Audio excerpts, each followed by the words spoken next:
March, June, start. Sure.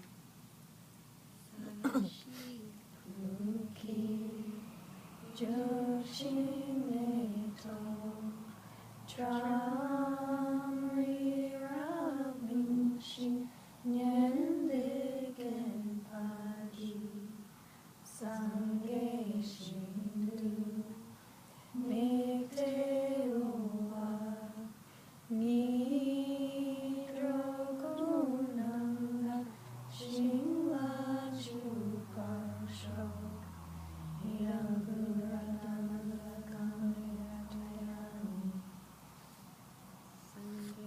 Churan Soki Chaknamla Jamchu Pardu Rakni Katsuchi Daki Jinyen Gipe Sunamki Drola Penchir Sange Druparsho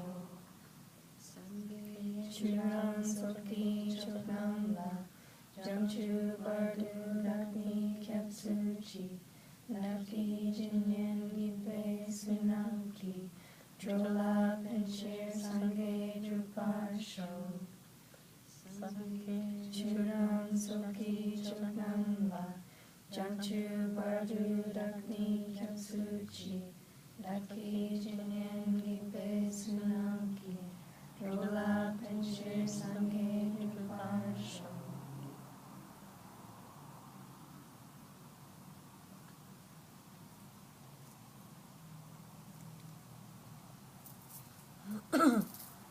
March, would you be able to run downstairs and lock the door?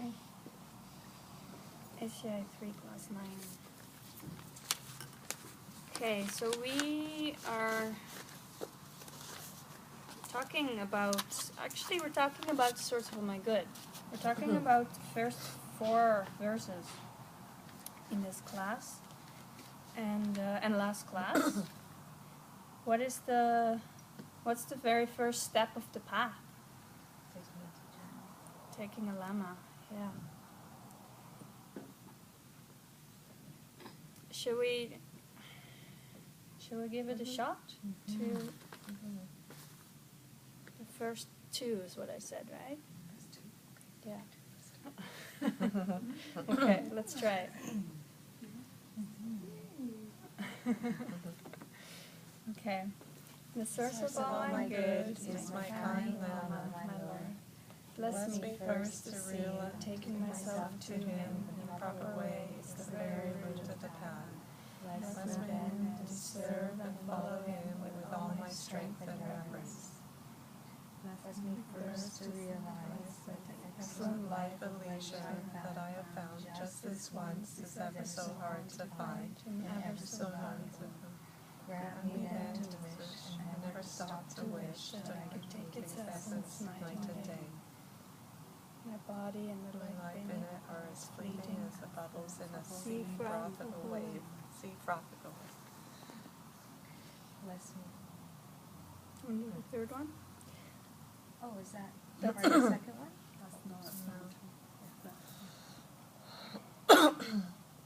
Yeah, so Farah, do you want to read the next 2 also? Because it's part of what we're talking about. My body and the life in it are fleeting as bubbles in the sea froth of a wave. Bless me first to recall that death will destroy me soon, and help me find sure knowledge that after I have died, the things I've done, the white or black, and what these deeds will bring to me, follow always close behind, as certain as my shadow. Grant me then ever to be careful to stop the slightest wrongs of many wrongs we do, and to carry out instead each and every good of the many that we make. Right. So, one of the homework questions will be asking you about this. You know, these first 4 verses that we just heard, they're considered the lesser scope. And then the next 4 are the medium scope. And then the last ones would be for people with greater capacity. Okay? So those are the 3 scopes. Now, does that mean that someone who's doing greater capacity, who's possibly doing the tantric path, isn't following the first few lines because they're not lesser? No. No. So you always, always, always include the lesser and the medium capacity because this is part of your path. So, okay. Like what I said earlier in retreat, it's always about renunciation, bodhicitta, and wisdom until the very end. Even though we got it in the first course, it doesn't mean that in course 15 that's not important anymore. No.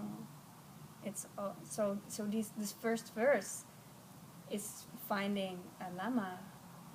It's the most important thing, actually. It's the thing that will get you to the last verse. You need it. You need to have a teacher.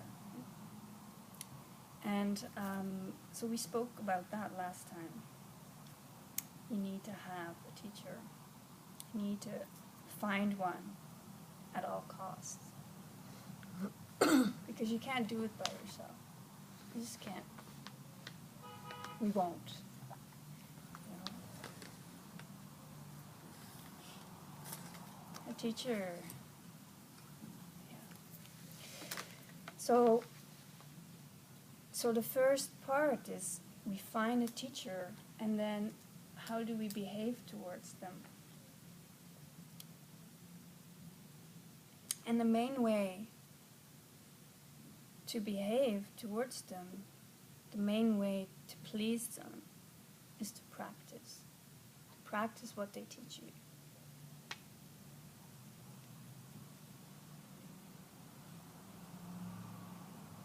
And I was thinking about Turnjit asking me for, like, how long do these courses take? 5 years? And then I thought about that. And actually Ken Rinpoche took 10 years to teach all these classes. And that's good. To take it slow. I've in 5 years, I did about half of them. Not on purpose, because I was like you, I want more, give me more. But I think it's very important to take it slowly and then try to put in practice, because it's a lot of information, right? Try to take it and start to practice it, apply it to your life. And keep adding, keep adding. You'll understand it deeper and deeper. And you'll have to hear the ideas many, many times also in order to understand them, right? But it's not like if you get all of them done in 5 years that you know them, you know. Maybe you do. Some people might. But I think it's good to take it slowly. And actually Geshe Michael says that it can be dangerous if you go too quickly, and because you get insensitive for the information and you get hardened.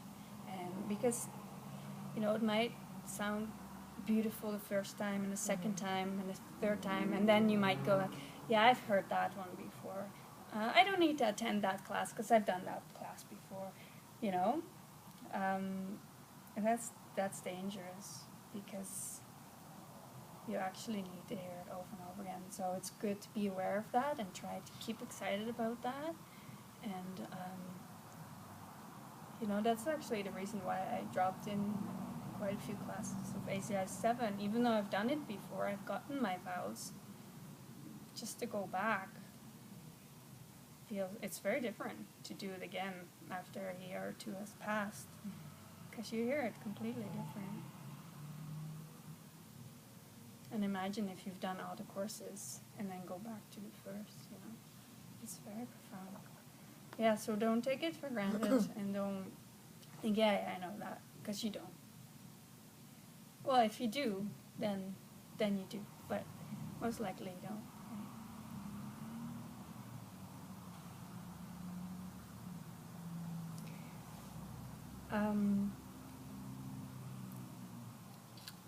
And also, it's, if you know a lot of stuff, that's great, but if you're not getting happier, then there's no point, right? The idea is that you're getting happier, you apply all the teachings, and you change, transform, and people around you, they smell it on you, right? They sense it. And that's what we want to do. We want to help and inspire other people without needing to preach, but just by being, right? Just by being. And I love Turnjeet this week. You know, she told me that her daughter, 18, right? 19. Yeah, she has a situation and she thinks, well, what would my mom do? Well, that's exactly it, right? Without Turnjeet going and sitting her down and teaching her all the things. No, Turnjeet's just being. She's just doing her thing, trying to do her best, and she inspires people. And that's exactly what it's about.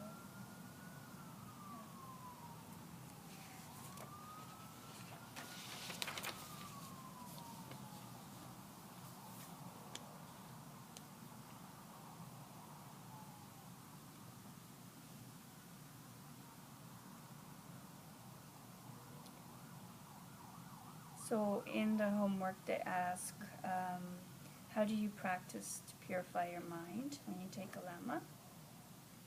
And that's 2 parts. And this is in your reading. It's a very beautiful reading this week. The first one is the urge to take the essential meaning of this life, to get the most of it. So that would be your lama urging you to get the most out of your life.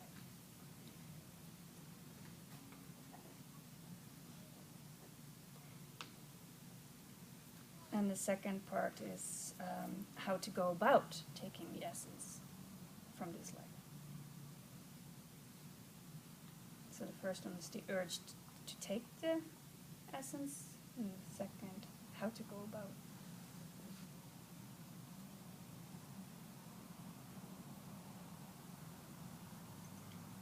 And the way that they say you should go about to take it really is realizing how precious this life is. And if you read it, bless me first to realize that the excellent life of leisure that I have found just this once is ever so hard to find and ever so valuable. Just this once. What does that mean? That you get this life only one time? This excellent life of leisure and fortune, you only get it once?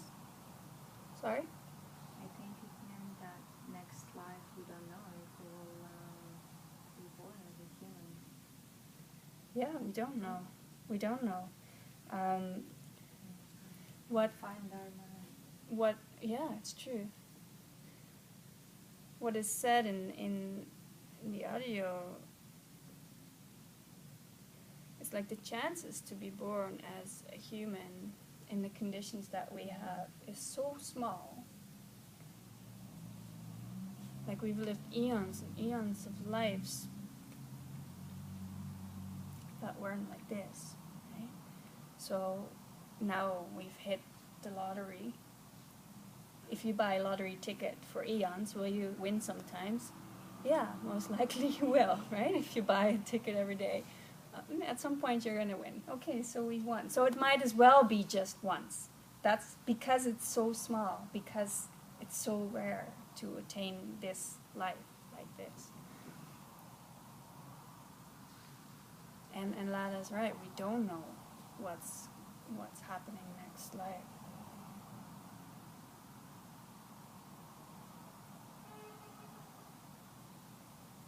And to think about that, you know, we talk about karma. We know that when you do good things will come back to you. And, you know, we might think, like,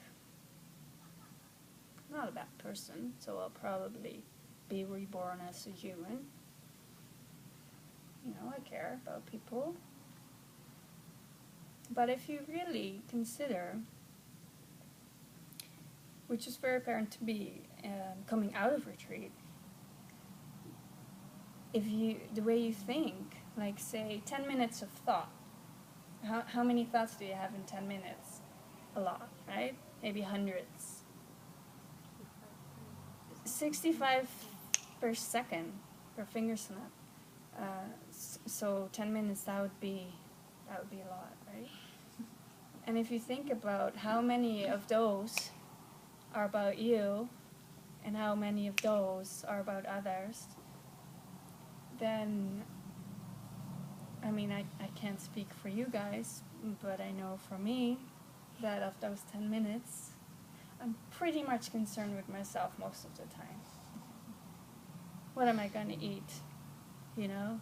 Oh, I really need to sit down for a second. I don't know. Whatever comes up. But I can tell you that in 10 minutes, span of 10 minutes, it's all about me. And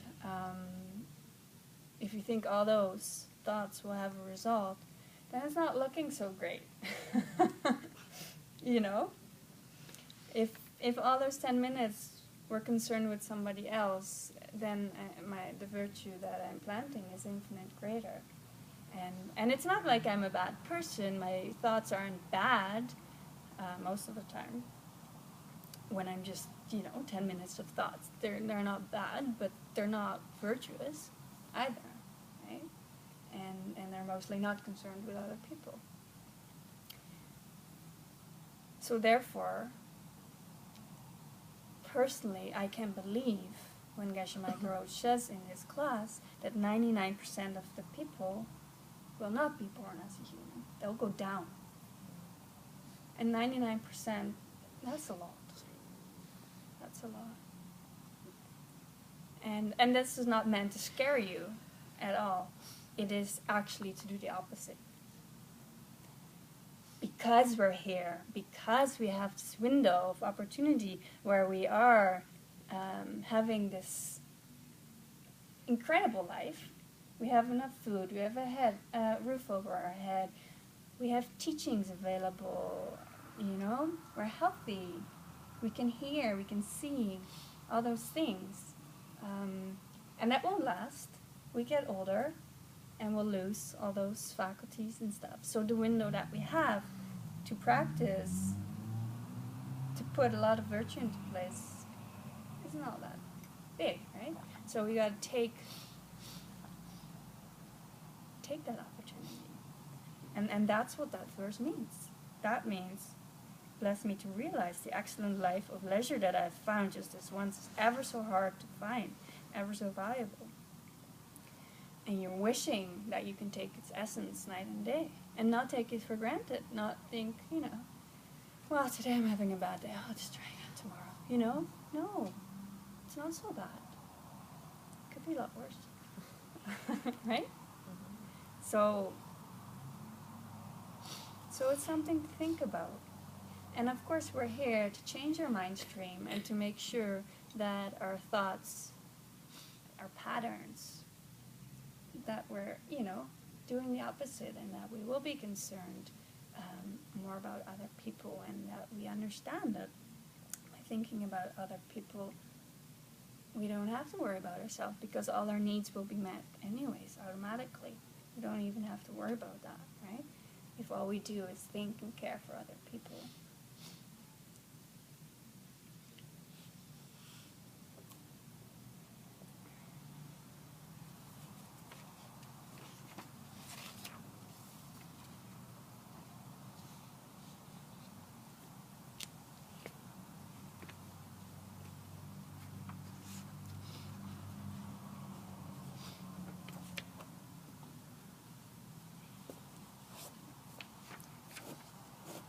So yeah, they say here, when knowledge is heavier than habit, you can start to turn it around through learning.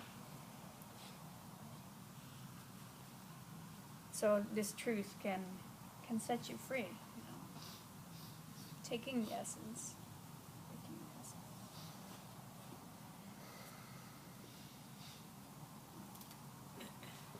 And when we learn about karma is much like actually like law in court, right? When you do, say if you kill somebody by accident, you weren't planning on it, and maybe you ran into someone with your car or something and you killed somebody, then your result will be much less than if you have the intention to do it, right? If you the intention to do it, then you do it, and then you're happy that you did it, and you do it again. Like, those are the 4 parts of a karma to make karma fully complete. So if you kill someone by accident, the karmic result will be much less. You'll just like in court, if it's by accident, they might be punishing you way less than if you had this in mind to do so, right? So when we can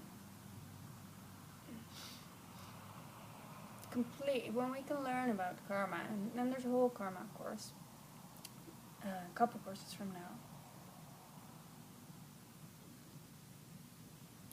But if we can learn how to make a complete karma, and then there's certain ways where objects that you do the karma towards, that will all make it more powerful, right? Which will help you put all this stuff in place to be reborn as a human. So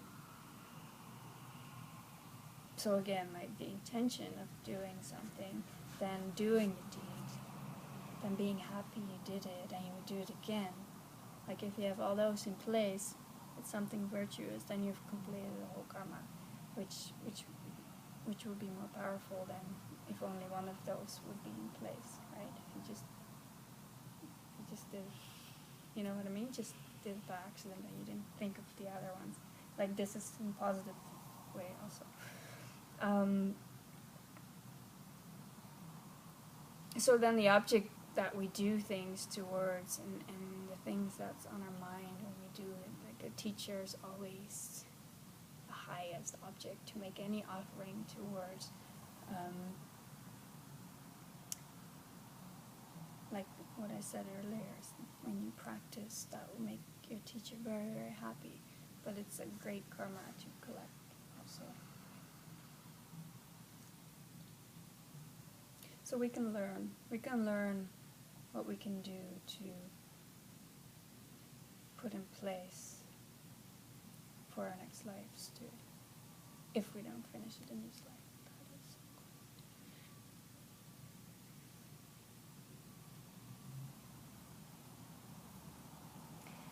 So the opportunities.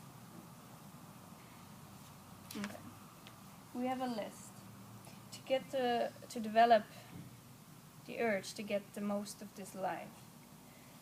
We have a list. So they give us 2 lists. One is 8 ways where you're lacking opportunity, and then 10 ways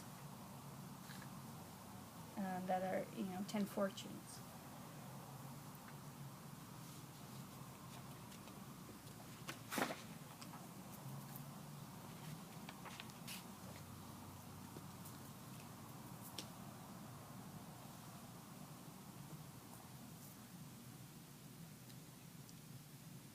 So we're starting with the ways of lacking opportunities, and leisure would be the opposite, right? They like to do things in negative form in Tibetan often. So what's the very first? What's the worst wrong view? Do you remember?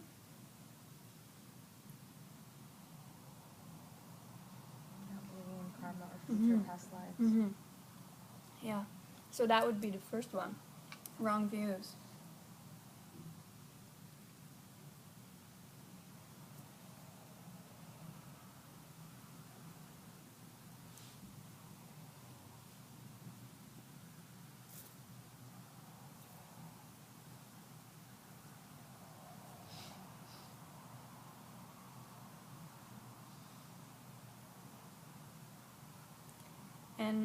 And basically, I think we're very lucky that we live in a world where things are like killing somebody is not something that's okay, you know? And even though, if you wouldn't believe in karma, if you're somebody who doesn't study karma or doesn't know about it, most people are still not, they still think, no, it's not okay to kill. Why would they think that if there wouldn't be a consequence, you know?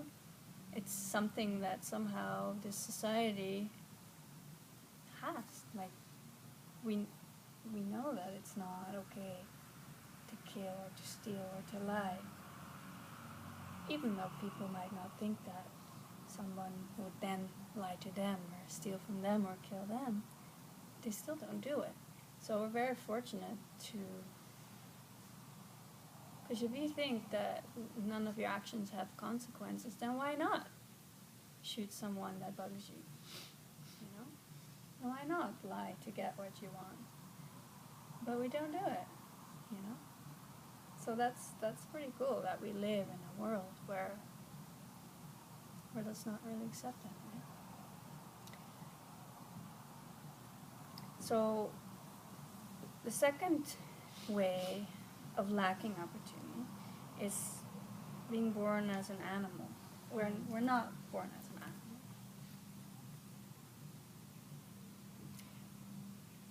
And the Western idea of animals is a little bit different than the Buddhist view on animals. Because we think, you know, I'm sure if I talk about animals, Nina would think of her little doggy right away, you know?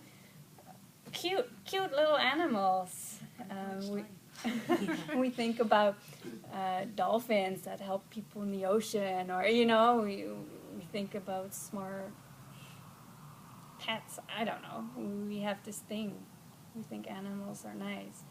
But, you know, it's one thing, a pet, but in Buddhism, they say to be an animal is horrible. And why?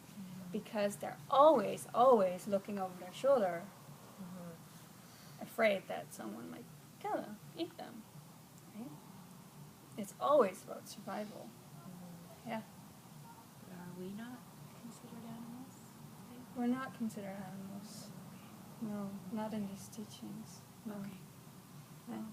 Okay. No.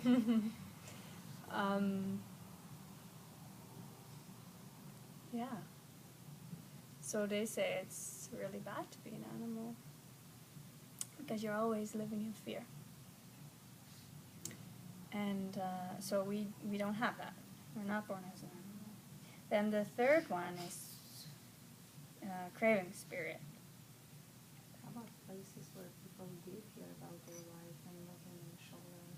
Yeah, I'm not saying that it doesn't exist, but I'm saying in general. Mm-hmm. Yeah, and this is the lacking of opportunities, things that we that are studying here. You can be happy about that you don't have that, right? So that's the only reason why it's bad to be an animal? That's what they say, yeah. Yeah.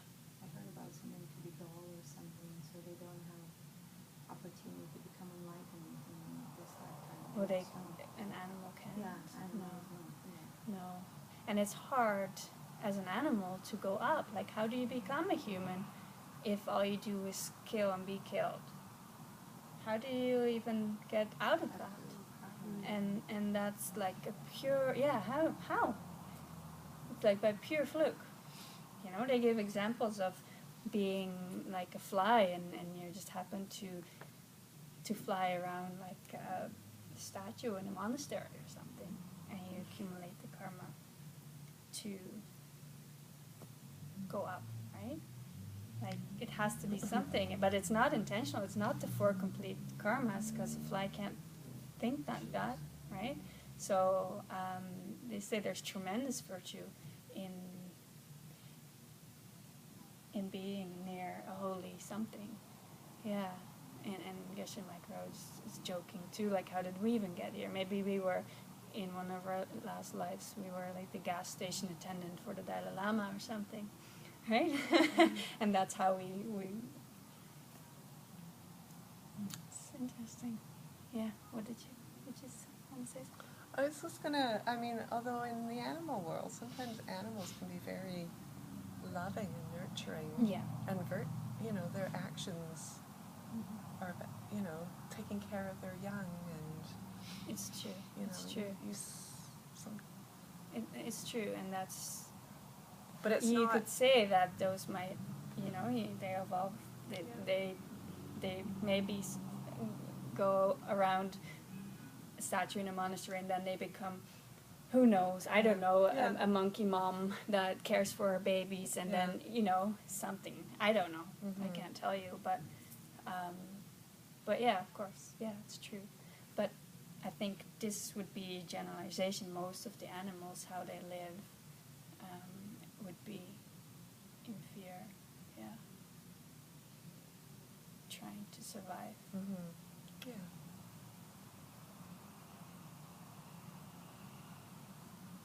Yeah. The craving spirits was the next one. What's the craving spirit or hungry ghosts? Who knows? Very thin throat, and they have an insatiable appetite, and everything they eat, like if they take a piece of chocolate and eat it, it becomes very unpleasant. So everything causes unpleasantness, and they're never satisfied. Yeah. So we can't see these beings with our normal eye. You can see them if you are in meditation or if you have certain powers. They gotten to be what they are by greed. And they can never satisfy themselves. So they're so thirsty, they're beyond thirsty, and then there's a glass of water, but all they can see is like pus and blood. They can't like that. And then if they do drink it, it's like burning in their body. So, yeah.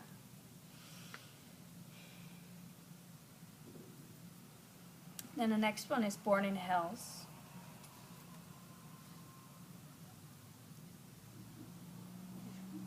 Hells. The hell realm. So there's hot and cold hells, and they say that any pain that we can experience here is nothing compared to the pain that they have there. And time slows down. So one day would be like 100 years. Yeah. So it's really, really bad. And it's hard to get out of there because they can't form a thought because they're overcome by their pain. So they can't think. It would be very hard to teach them anything. It would be very hard to come out of there because they're so... So, question. As human beings, could knowing, if we have the knowledge and the wisdom to know all this information, and being of wisdom, is it possible to pray or to send loving thoughts to all these Absolutely. dark realms to help free these souls that are in these spaces? Absolutely. Yeah. So just sending loving thoughts. Yeah. And when you can see them, also you can bless them, right? And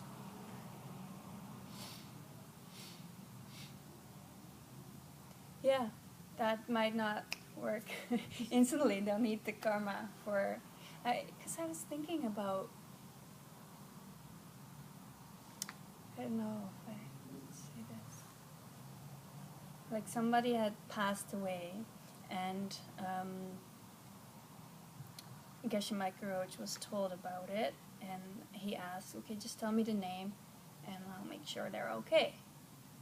And I thought, well, that's cool. But if he could make them okay just like that, then he could do that to anybody. So how does this work, right? If... But he would watch out. Some people, I think certain beings, if they have another being in their consciousness, they will wait until their karma is ripe and then pick them up and and help them, like. Well, this is exactly it. When I was thinking about it, it's what you can do, and this is because I'm reminded of what you're asking, is you can drop a seed. Absolutely. You can drop a seed in their mind by blessing them, by praying for them. And that is what Geshe Michael Roach would have done for this person.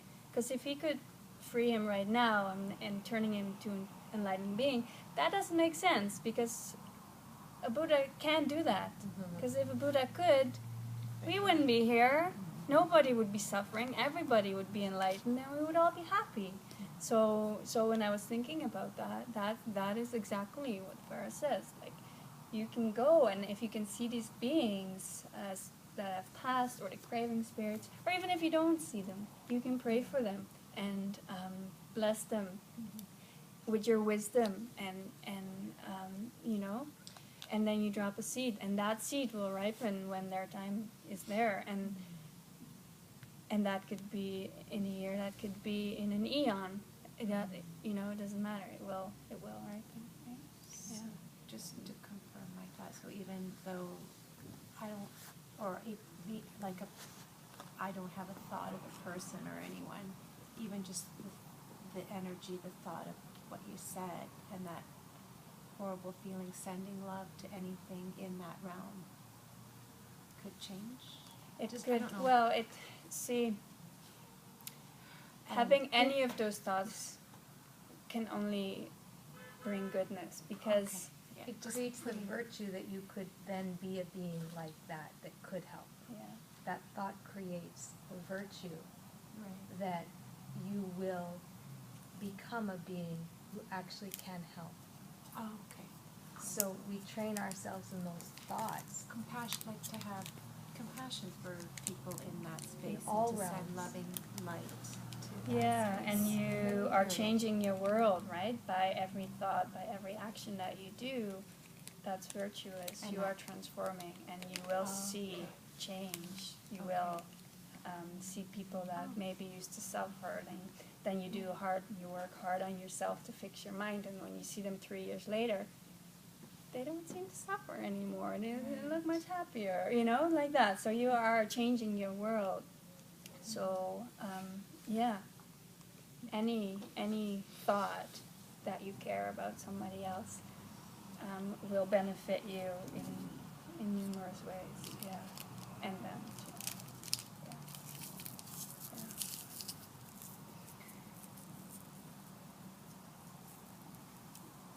Yeah. So we're not born in a house. And we don't live in a place where there's no teachings. We live in a place where we can get teachings anywhere.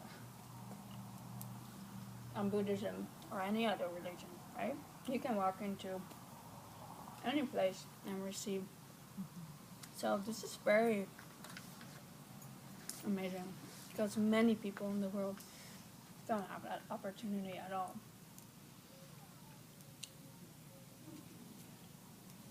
Did we move to opportunities already? Or? No, No. we're number 5, Oh. saying no teachings. We're not born in a place where there's no teaching.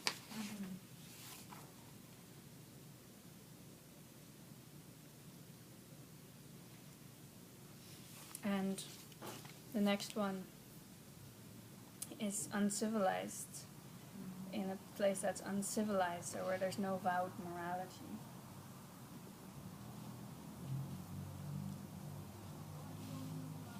So it's one thing to not kill because you don't feel like it.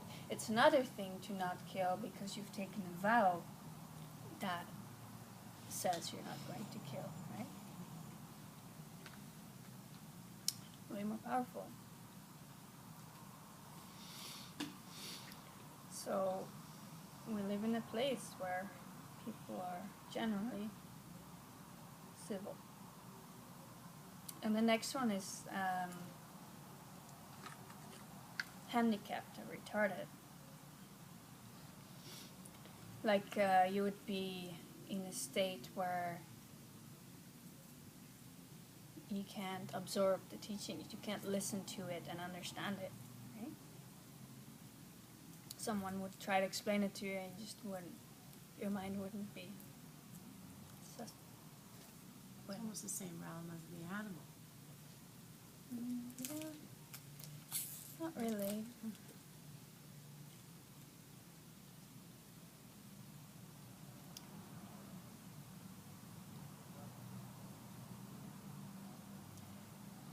I think if you're born as a human but you're handicapped,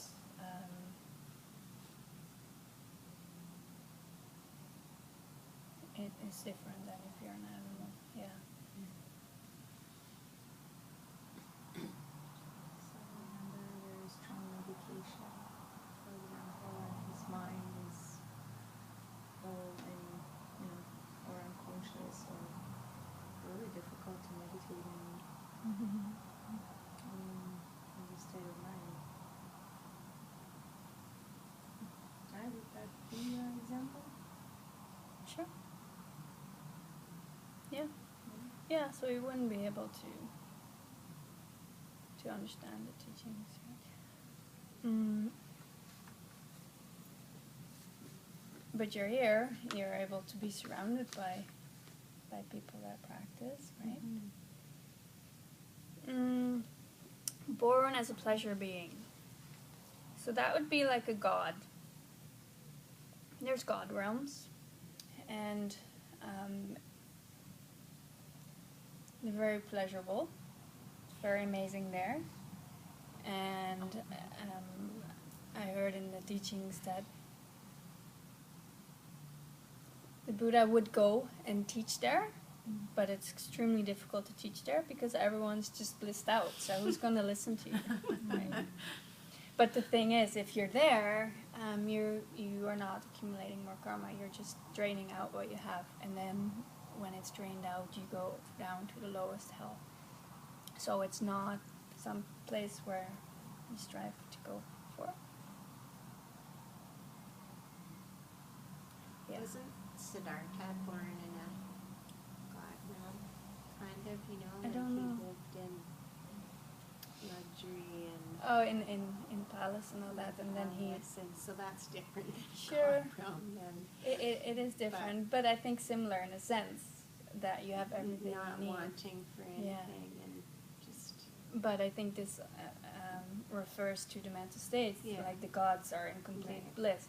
Siddhartha was not. Right. He was like, what's going on here? I Yeah. need to figure this thing Yeah, out, exactly. right? So that's different. Yeah. But in the sense of having everything Yeah. that you ever wanted, Abundance. sure, that could be similar, I guess. Yeah. So those are the 8. And then we move to the positive side, and that would be the 10 fortunes. And they say the first 5 relate to you, and then the second 5 relate to the outside world or environment. So the first one is you're born as a human. And they say it's so great to be born as a human because you have just the right mix of suffering and being and not suffering to motivate you to want to, become free of suffering. Because if you have more suffering, it's hard. If you don't have any pleasures, it's easy to go down, right?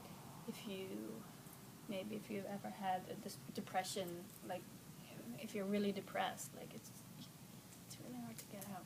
But if you have a mix, you have good things and then you have pain, and then it gives you the strength, the motivation to want to get out. You want to move beyond this state. And you're using your suffering to get out. You need suffering. If you don't have suffering, then, why do anything? On the days where I feel super happy and blissed out, it's harder. It's much harder to do anything because everything's pretty cool, right? But on the days where it's hard, where I'm feeling like crap, I'm motivated to work hard because I want to move past it. So, like that. It's good to have some suffering, because if we wouldn't, we would just become lazy.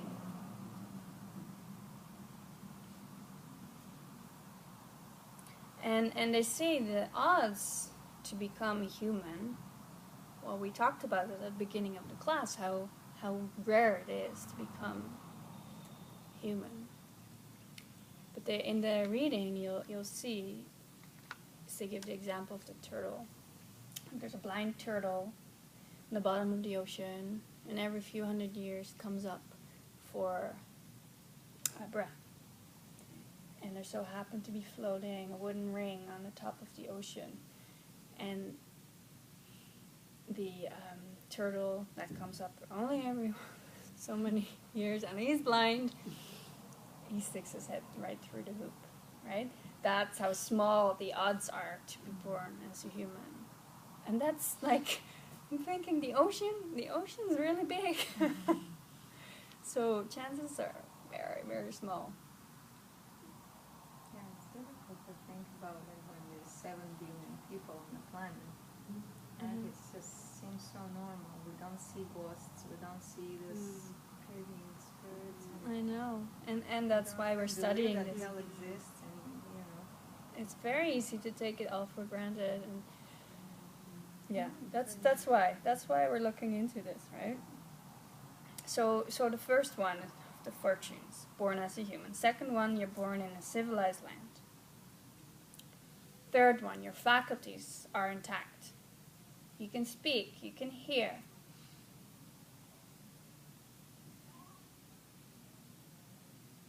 You can taste,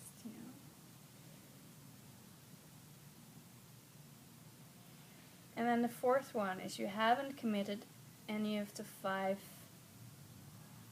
heinous misdeeds, which are Killing your mother, killing your father, splitting the Sangha, drawing blood from a Buddha, and Arhat. killing them. Yeah. So these are called the 5 immediate misdeeds, and they're called that because after you commit any of these, you will go straight to hell. And it doesn't mean if I kill my mom right now, I'm going instantly to hell. No, it means there's no life after. So immediately after this life, I go down. You go through the bardo, and then you go down. So those are very, very bad things to do. So they're killing your mother, killing your father, drawing blood from a Buddha, which is trying to harm a Buddha, which actually you can't harm a Buddha, but you're trying.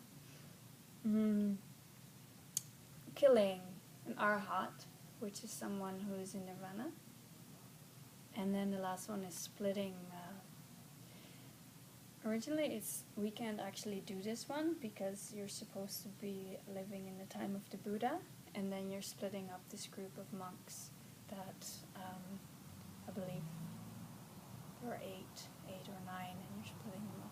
So we can't technically do it, but we could. Like, this would be our group of, this is our Sangha, right? This is our group.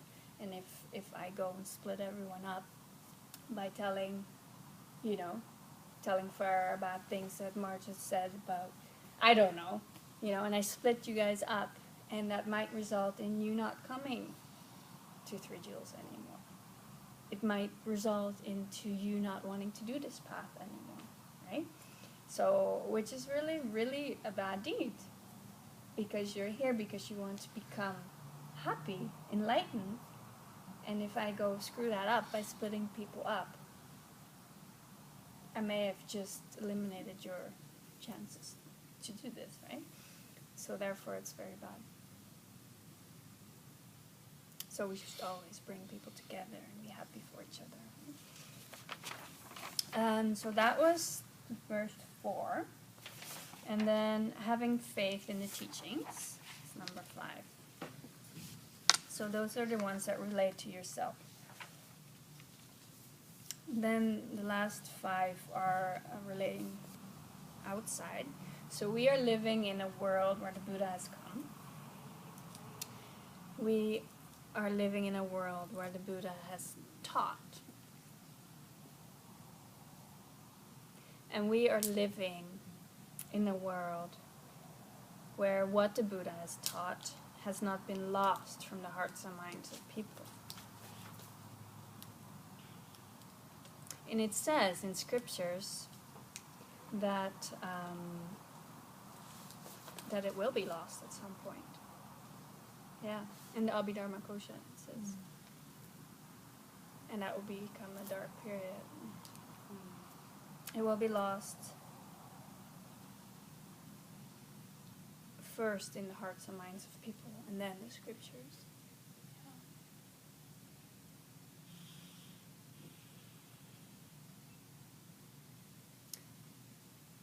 Just like, anything that starts must end, so it's like our body. Then the next one is, you're living in a world where what the Buddha has taught is being practiced. And the last one, you're living in a world where there's support of practitioners.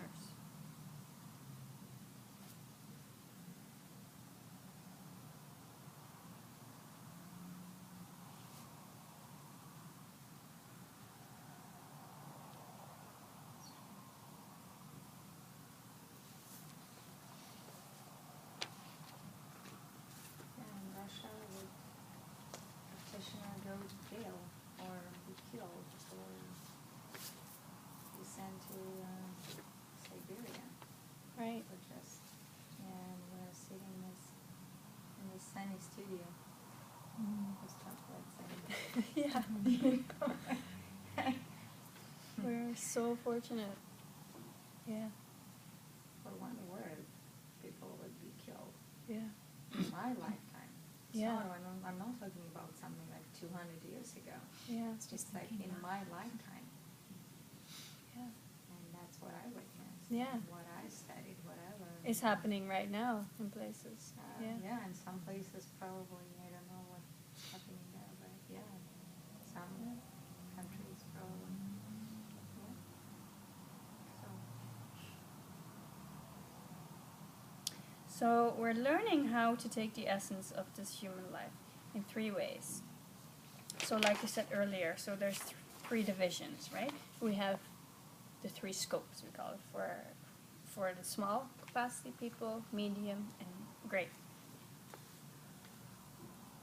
So that will be your homework. And we're talking about the small capacity today. Like, how is it that you could take the essence most of this life? What they're doing is they talk about death, small capacity people.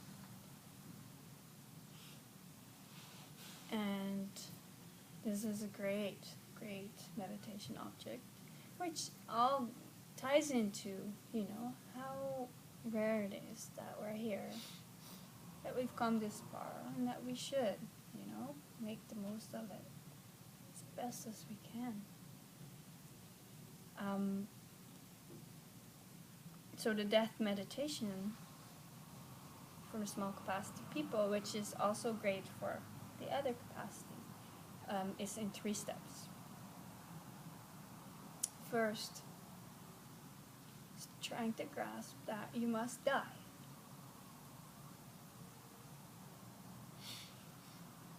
And the second part is, we don't know when. And I think sometimes we think that we're kind of invincible, right? We think that because the average lifespan is until, 80 or something, 70, 80. So we think, well, I got another 40, 50 years. But it's not like that. And people avoid thinking about that because we don't want to, because it's uncomfortable. But we can all think of examples of people in our lives that have passed early, right? my friend fell off a mountain when he was 21, and he actually fell just like 4 meters, and he was dead instantly. Right? That was my first experience with someone that was close to me. Not like super close, but he was the best friend of my boyfriend at the time, so I was definitely involved in the whole thing. He didn't see that coming. And we all, if you think about it for 2 seconds, you know of somebody, right? Whether it's super close or a little bit further, but you don't know if you are here tomorrow. You don't know that at all. So that's part of this meditation. Like, live your life like there might not be tomorrow. And I like that for going in retreat. When I went in retreat, it's kind of like I'm going to die or something, because I want to have everything in order for my family, for the people around me. I have to make sure I've said my goodbyes to everybody, like that. And it really felt like, even if I would die right now, actually, I feel like I've said bye to everyone, and, I've forgiven everybody. I've, done all that. So I think it's a good way to live, period. If you know you're going to die in the next day, then you're not going to take on that argument with your partner, or, with your child, or with your coworker, or whatever, right? If you think you're going to die tomorrow, you're going to shower everybody with your love, right? So I think it's a very powerful concept.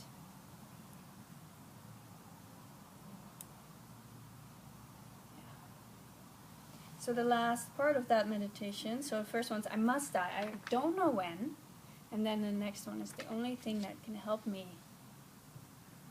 is my Dharma practice.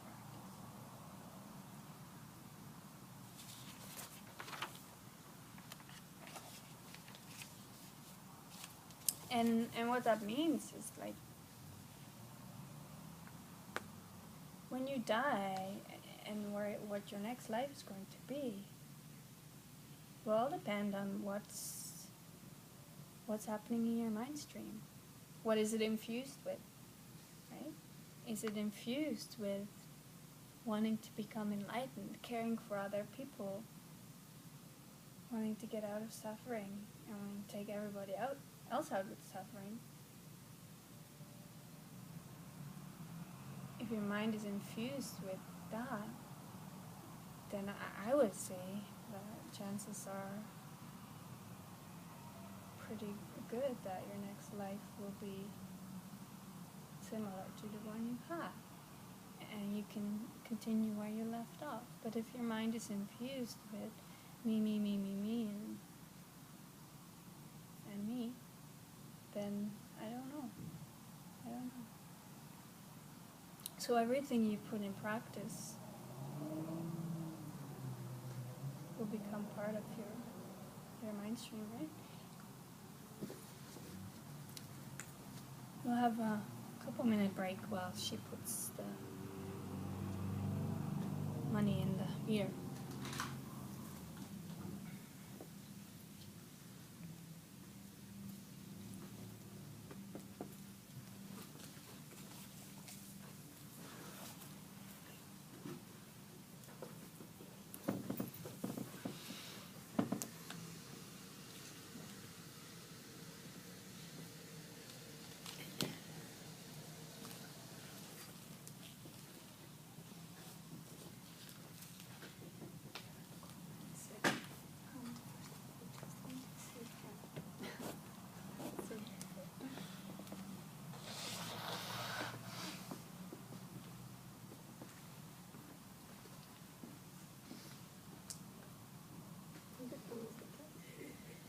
Well, let them remember themselves. Yeah. I don't really like to do it, because when they fight, there's no place to sit everything. Oh, look at them. Yeah. That's good. Yeah. They'll be tiny.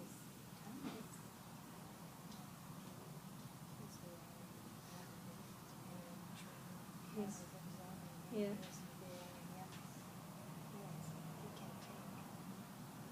Yeah, but you can also fight this. Yeah. That'll be fun.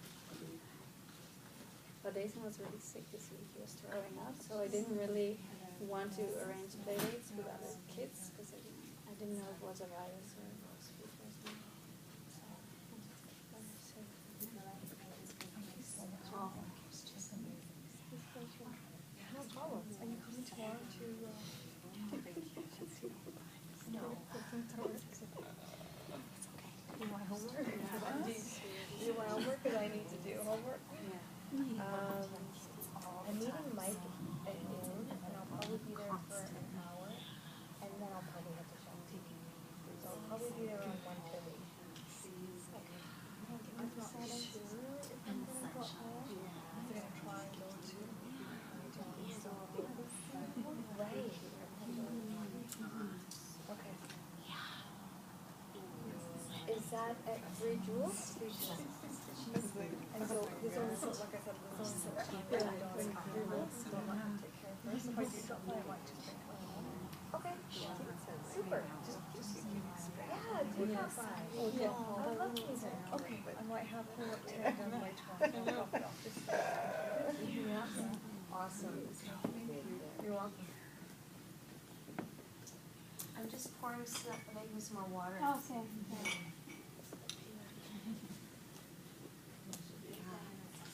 Oh, I have, maybe after class, I have, my son is selling tickets for $1 each for his camp, his grade 7 camp. You win a turkey.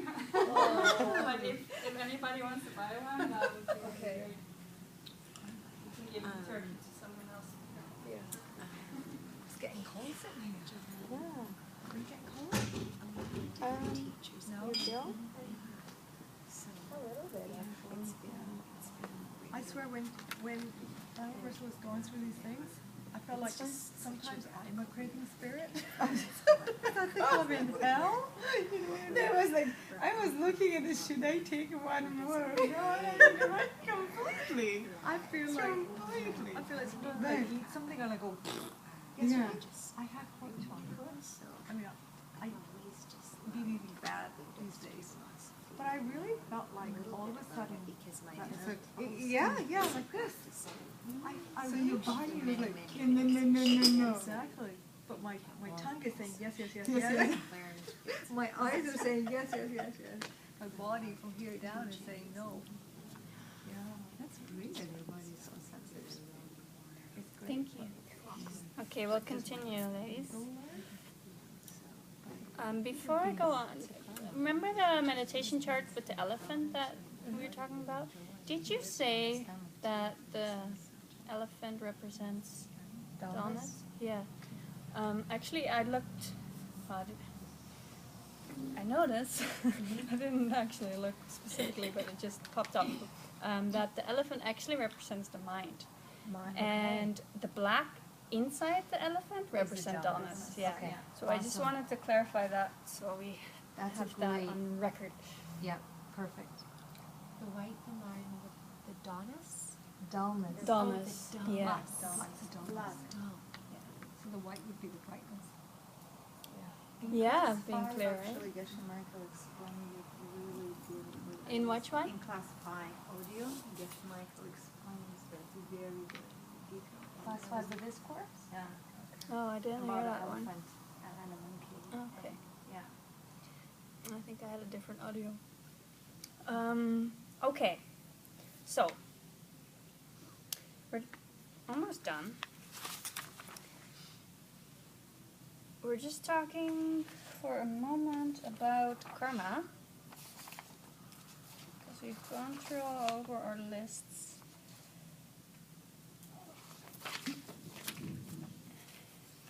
So, the principles of karma have 4 parts, how karma works.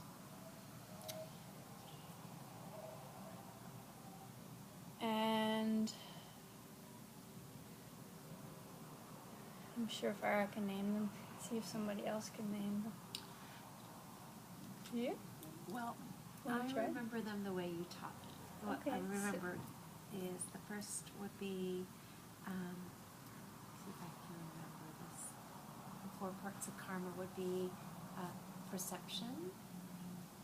I don't know if this is correct, but No, this is a different list, I this think. is something that someone taught me that I've always remembered, and Okay, well, you can say it. so it's I'm missing one step ahead, but it's the projection and the forced mirror and the wisdom. So the karma is the action, and in that action is the perception, Mm-hmm. the way we see it, and in the way we see it is what's called like a forced mirror. Okay, You're yeah. forced to see that situation, Sure. and in that forced situation, you have the wisdom to make a choice on how you want to Hmm.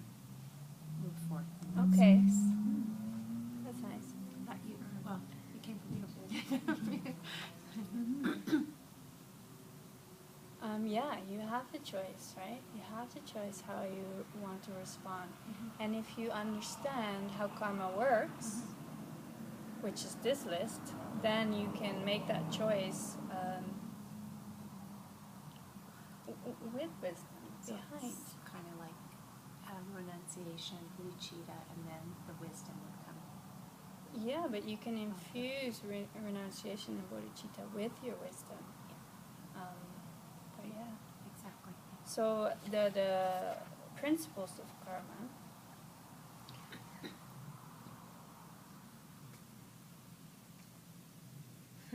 Do you wanna take it?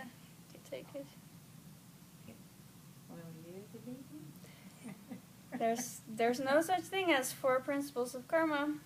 There's no. What? There is such a thing as 4 principles of karma? There. Oh, you can't tell me. Tell us all. You can tell me. There. Shut. Okay, so good action leads to good result. Bad leads to bad. Bad leads to bad. Mhm. So then the second one, the karma grows. So action could be very small, and the repercussion, the result might be very big. Mhm. Then if karma is not committed, the result will not come. Mhm. If karma is committed, result must be experienced. Yes, yes. So if you know these things, and then when you're faced with a situation that's hard or painful, you can know that, okay, if I am going to yell back out of anger right now,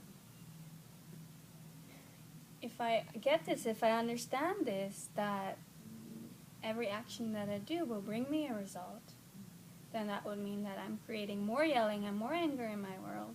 It also means it's going to grow, so if I'm going to yell and get angry, I'm going to experience it even larger, right, in my world. Yeah, so that would help, hopefully. Although it's hard in a situation, in the moment, it might be easy to think about it before or after, but when you're in the heat of the moment, it's sometimes you get pulled, right? But the more you know this stuff, the more it becomes part of your thinking, the easier it will become to apply to situations, right? So if you have done an action, a result will come. And if you didn't do an action, a result will not come. So if you can wait forever for something that you want. Maybe you want a partner, and you're waiting, and you're waiting, and you're waiting. You can wait for a long time. What you need to do is put the right causes into place to see yourself have a partner, right? Or money, or whatever it is, right? You cannot just sit and just expect it to come, because it won't. If the causes aren't there, it won't come, right? So is it enlightenment is caused, but emptiness is not caused? Mm-hmm. Is that right? Yeah, emptiness is the Uncaused, lack. Yeah, but enlightenment is caused. It's caused by virtue. yeah. which is like, I always think like number 3, it's talking about that one. If you don't create the cause for enlightenment, you can't have a result. You have to create virtue. Yeah, you do. And I really like the part of the mirror, so it's almost, it doesn't have to always be positive nor negative. It's just a reflection of yourself through the other being. It's forced for us to, it's that moment of grace where I feel like I'm forced to see a good or a bad situation and to plant that seed that I wish to move forward. I think it's helpful to think of it like that because you don't get mad at a mirror, right? When I see myself in the mirror, that's just the way I see it. It's what it is. That's what it is. So if somebody yells at me or hurts me and I can see them as my mirror, knowing that I've put them there, then it takes the edge off. It makes it a little bit easier to react. Right? It helps Yeah. a lot to make that next decision, whether I want to yell back or actually just send them love and light and hope that they can see the truth underneath all that. Well, that we're all hard. Still stuck on that puzzle. Enlightenment is It's caused in caused. emptiness. That's and really hard. It's pretty cool. So, yeah.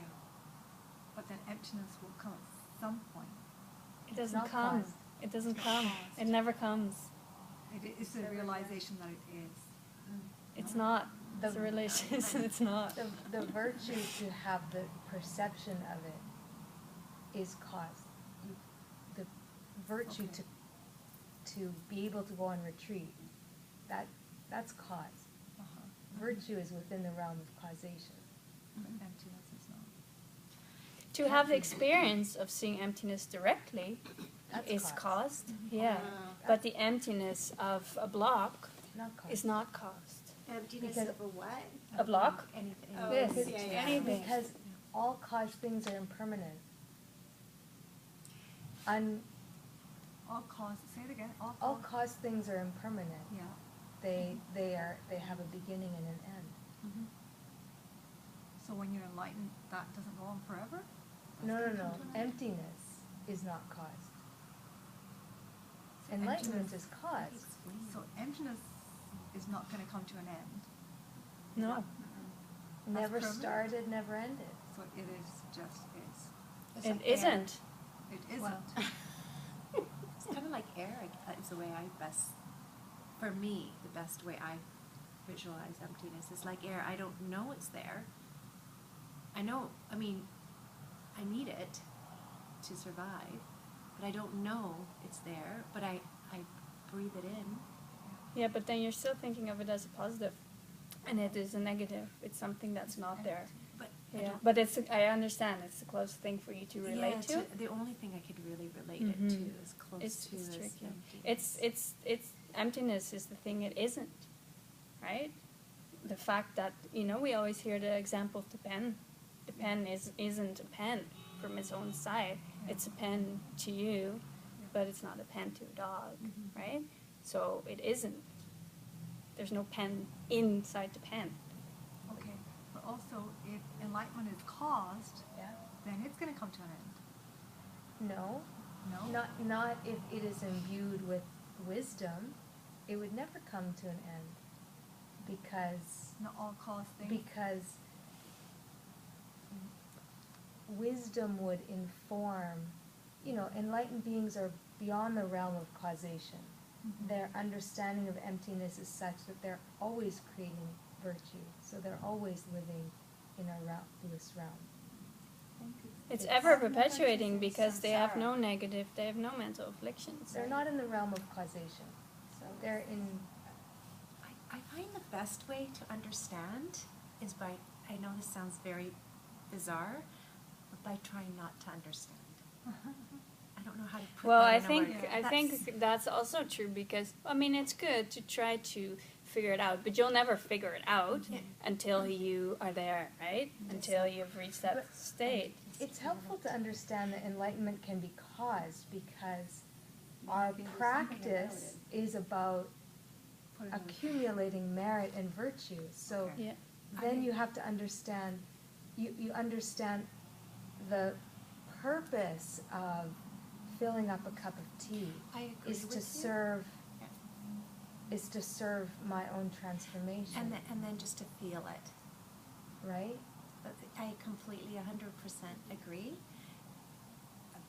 What I find for myself is to take this information, to chew it up, to have fill my belly, and just let it sit there and allow the energy kind of to help me understand. It's a felt thing, I agree. It's all not a of mental it. thing, I agree. I need to chew this beautiful food, as I call Yeah. it, and just let it kind of sit in my belly and digest the way it needs to digest. And many of these things, like seeing emptiness directly, if you have that experience, you can't really put it into words, right? It's beyond that, beyond words. And they try to put it in some words, but they won't do it any justice. So we can try to understand it intellectually, but it would be very different than when you actually have the experience. It's like having kids.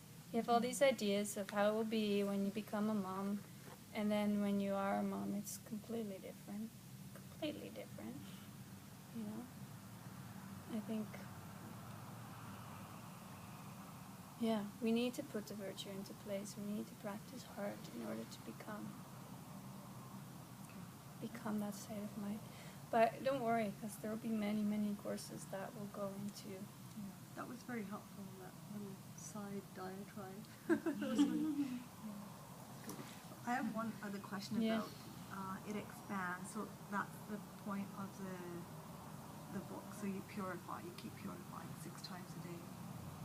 Well, the part that it expands is like putting a seed in the ground, right? The seed is this big, Yeah, but the result would be like an oak tree or yeah. But lemon tree. when, let's say I say something nasty to someone Mhm. and then I regret it. Mm-hmm. So then if I purify that, is that still gonna manifest as now I'm gonna hear nastiness from someone else? If It could or no, couldn't? no, if you do the 4 forces, then you should purify it. You should Yeah. purify it. I think it depends a little bit on the situation. Some situations will need a lot of purification, while others, some minor thoughts or minor actions, I think will be sufficient with the 4 forces. If you really sincerely mean it, right? You can't do actions, I'll purify them later. Like, it doesn't work like that. You know, you do an action while knowing that's going to bring you a certain result, and you're trying to stop it, yet in the moment you can't. And then you can go back and deal with it, right? Yeah, you can purify. You can purify that. But, yeah, you need to mean it. Are you saying you can purify entirely a karmic seed? Because I thought only restraint was the only, like, it mitigates, the 4 forces mitigate the power of the karma, but I thought once the seed is planted, the Well, only purification purification is restraint, is not I've heard that you can't actually kill not doing it again. You can't kill the seed, but the seed will be shoved way to the back and won't ripen. And then when you reach a certain level on the path, I believe it's like around the 10th bhumi or something, that you will actually destroy the seeds completely. Yeah. Yeah, I also remember the analogy that Geshe Michael gave about the air plans Airplanes. that's standing on They just get the rested. line to take off, Mm-hmm. and the bad seed that you purified with the 4 forces go to the back, Go to the back. and Yeah. then the good seeds are taking off. Yeah, and the idea is that you are planting good seeds all along, right? So because you're doing so many good actions with the people, other people mind, those will be the first planes to go. Yeah. And then that one thing that you did. Yeah. And with understanding emptiness, right? Emptiness on your mind when you're doing these 4 forces. Yeah. Yeah.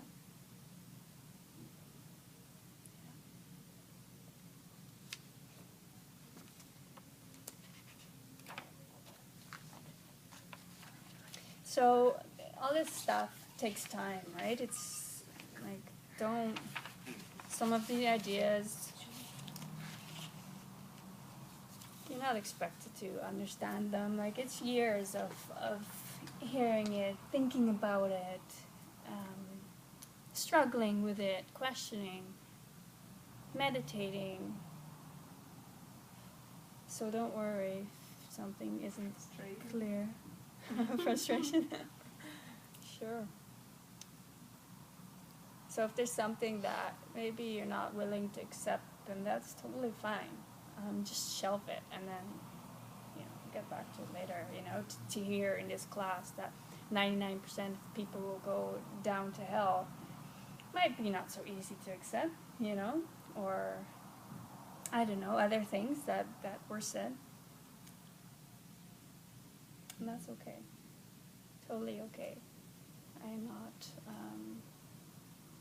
expecting any of that, right? It's just like listening, taking in whatever you're not clear. You can ask me questions or your lemma, but just don't reject it. Just shelve it and then get back to it, in time. And by doing these courses over time, things will become more clear.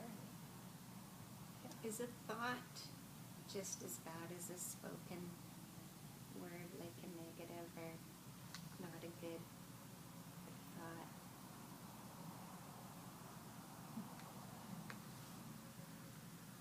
It's a good question.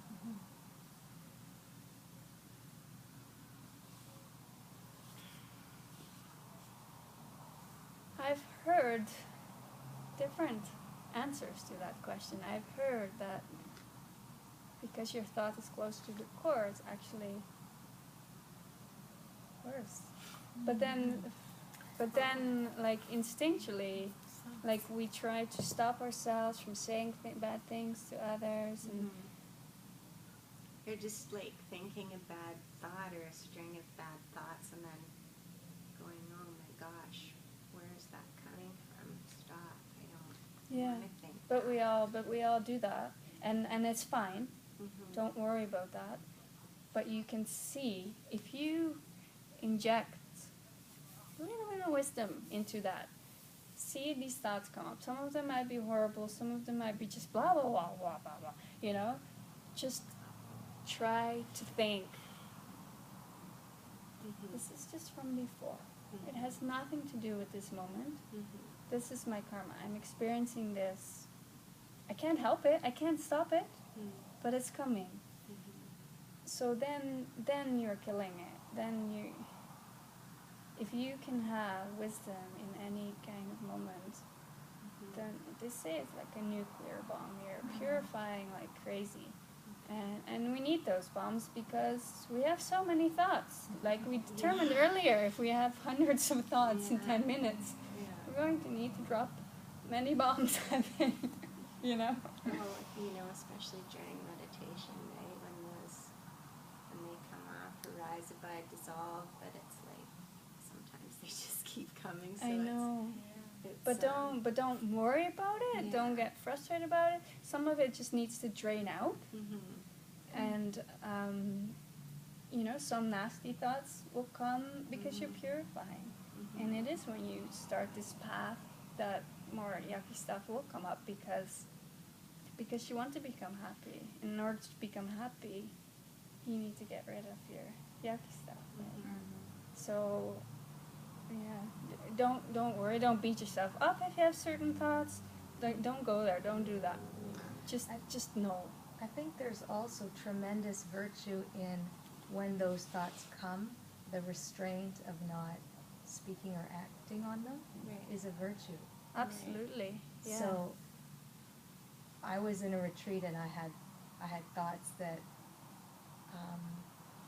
I couldn't control them coming, but I can understand why in yoga they call yamas restraint, because there's so much virtue that comes from the restraint of not saying or acting out that. That's a huge virtue, huge virtue. And because when you do that, you're changing the whole pattern of your being too, right? Because normally before you would get a thought like that, instinctively you're just going to say it or act on it, right? But by not saying it, stopping it, you're already reversing the process and this thing's happening. Yeah. So there is a lot of merit into not acting on it. But keep as much wisdom as you can to think about, to inject that, and then it will transform. Yeah, sooner than you know. Thank you. Yeah. Question connected to this question is, when you're in a thought, I feel like it's a silly question, but it's actually, what brings in that thought? Is it the karma that brings in the negative thought? Or the positive thought? Sometimes I have thought of something that I would have never even thought of that I'm thinking, that's come into my thought. Where does it come from? It's like, why am I thinking that? Yeah. Where did that come from? And I'm like, what the heck? Truly. Like what? Where does it come from? Is it a karmic? It's a karma thing, yeah. Karma is defined as movement of the mind. Yeah, and that's what. And Where where does movement of in the mind come from? Like, where is it? Energy out there? Is it like air? Is it like? well, no, it's so there's different schools. Well, I mean, if you think back, in the Egyptian days, they looked at the mind as a useless organ. When they mummified these bodies, they actually removed the mind. They thought it was You mean useless. brain? They removed the brain? They removed the brain. Well, the brain's not Sorry. the mind. I mean the brain, sorry, which is part of the connection. So, Well, we're doing a whole course on that, 2 courses from now, how karma works. And so there's different schools, there's different ways that this question would be answered. So the way that it's answered in the course How Karma Works is that you have a storehouse conscious. And everything you do, say, or think is like you can see it as seed that's stored into this balloon inside your mind. And then these seeds will pop, they'll ripen. And that's how you would, when they're ripe, they're ripe. If you go higher to a higher school, they don't say that, because of the emptiness. It can't be a self-existent thing that's inside of you, micromanaging. They say it becomes part of your mind stream. But in any case, yeah, it's your karma. Yeah, it's a seed going off in that moment. And why that seed comes up, something you haven't thought about 20 years, random thoughts. Why? You don't know that until you're the Buddha. Like, karma is something, they say it's deeply hidden. It's harder to understand, harder than emptiness. So you'll know one day why you had that thought at that moment. But for now, you could see it as, yeah, you've planted seeds, and for some reason, this moment is the time for that seed to pop and bring you that thought. Right? You could think of it like that. But every seed, every ripening is an opportunity for you to use it as a path to enlightenment.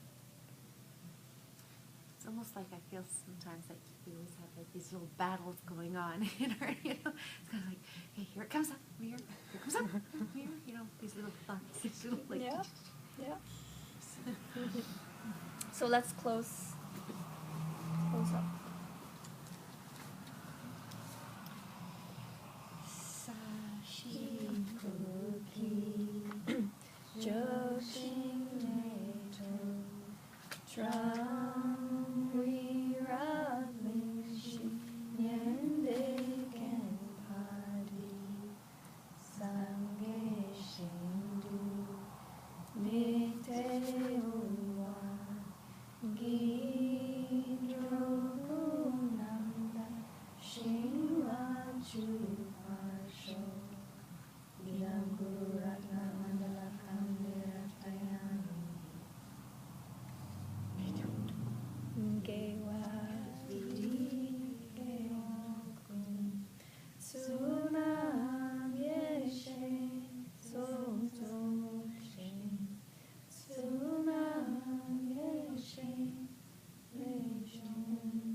Awesome class.